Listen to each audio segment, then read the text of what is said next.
Why do religions exist? And why are there so many followers who follow religious doctrines with so much confidence that what is being professed is the absolute truth, that they invest much time and dedication in what they believe? Today, in this new video, I will answer these questions by analyzing the phenomenon of religions, highlighting both the historical point of view and therefore the origins of religions with particular insights into Christianity, and the point of view of the communicative structure of the doctrines of faith, and which in my view are much more than a way to pass on the word of a God to humanity over the centuries. But they often resemble real systems of mass communication aimed at managing large populations at a time when television, radio, or the internet did not yet exist. As always, I would like to ask you to support the channel by leaving your comments and sharing the video with your friends and family. I know that some people don't like that avatars are used to comment on the topics of my videos. In any case, sometimes I will also make videos directly to make the channel a little more dynamic. Religions were born in very ancient epochs of human history, and their exact origin cannot be precisely dated. However, we can make some general observations. The earliest forms of religion date back to the Paleolithic period, about 40,000 years ago. This is evident from archaeological finds of ritual burials, cave paintings, and artifacts that suggest beliefs in a spiritual world and the afterlife. With the development of the first settled civilizations, such as those of Mesopotamia, Egypt, the Indus Valley, and China, about 3000–2000 BC, religions became more structured and complex. These polytheistic religions involved a multitude of gods and goddesses associated with various aspects of life and nature. The religions we know today began to take shape in later periods. 5 modern religions that attract a large number of believers all over the world can be highlighted. On a chronological level, starting from the oldest, we see Hinduism, which has ancient roots dating back to the Indus Valley civilizations, about 2,500 years before Christ, and evolved through the Vedas and later texts. Judaism emerged among the Semitic peoples of the Middle East, with foundational texts such as the Torah, dating back to about 1,200 years before Christ. Buddhism and Jainism originated in India in the 6th century BC as movements to reform Hinduism. Christianity was born in the 1st century AD as a development of Judaism, based on the teachings of Jesus of Nazareth. Islam arose in the 7th century AD in Arabia, founded by Muhammad and based on the Quran. There are many other religions such as indigenous and tribal religions. Many indigenous and tribal societies have their own unique religious traditions that are often animist and based on ancestor worship and nature spirits. In summary, religions have arisen in various forms and at different times in human history, reflecting the need for humans to understand the world around them and to make sense of their existence through spiritual beliefs and ritual practices. The religions with the largest number of followers are Christianity and Islam. Christianity with 2.3 billion followers and Islam with 1.9 billion. Even though Judaism has only 14 million followers, I would include it along with Christianity and Islam in terms of influence in the world, if we consider that the Bible, the most important book for Christians, is in fact the pivotal book of the Jewish religion. And many of the prophets in the Quran were already in the Bible and the Torah. Now, starting from this basic information, we can already highlight important socio-cultural aspects that can tell us something more about religions. First of all, that each one has developed in different geographical areas and in different historical periods. This tells us that religion, regardless of what it tells, regardless of the place and time in which it developed, is a cultural phenomenon common to all human societies.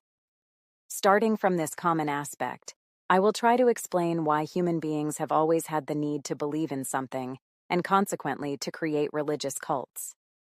A common characteristic of every individual who is born into this world is that he has no knowledge of his surroundings. Everything you learn by living is a progressive process, through experience, knowledge acquisition, and research. Research is one of the activities that every individual applies every day, for everything that can be used to satisfy needs, but also to answer questions that every human being has asked himself at least once in his life. That is, where we come from, how we were generated, how everything was created, and many other questions that, in fact, no one has ever been able to answer. Science, through research, has been able to give some explanations, but for many other questions, it has only formulated hypotheses. Hypotheses have also been formulated by philosophers, but the only ones who claim to know the truth are only the religious. A believer believes without any doubt that what his religion professes is pure truth, even though he has no empirical proof. Even though he is aware that there are dozens of religions all over the world, he remains convinced that his religion is undoubtedly the right one. So, I ask myself, how is it possible that religions have this seductive capacity on people? A first answer can be obtained by going back to what I said before. That is, that man basically needs to answer some questions. And when it comes to explaining how everything originated, he is fundamentally unable to do so. Having to face these aspects together with other doubts every moment of one's life generates in the human being a sense of uncertainty, of subconscious frustration. And it is here that man finds it satisfying to believe in a superior entity that satisfies these doubts. On the psychological level, the human being can identify his mind in two parts. One capable of understanding the surrounding world through logical aspects, and one part through emotional aspects, such as pleasure and displeasure. Pleasantness and unpleasantness belong to the emotional sphere, which in turn can be divided into a more specific structure, which is that of desire and fear.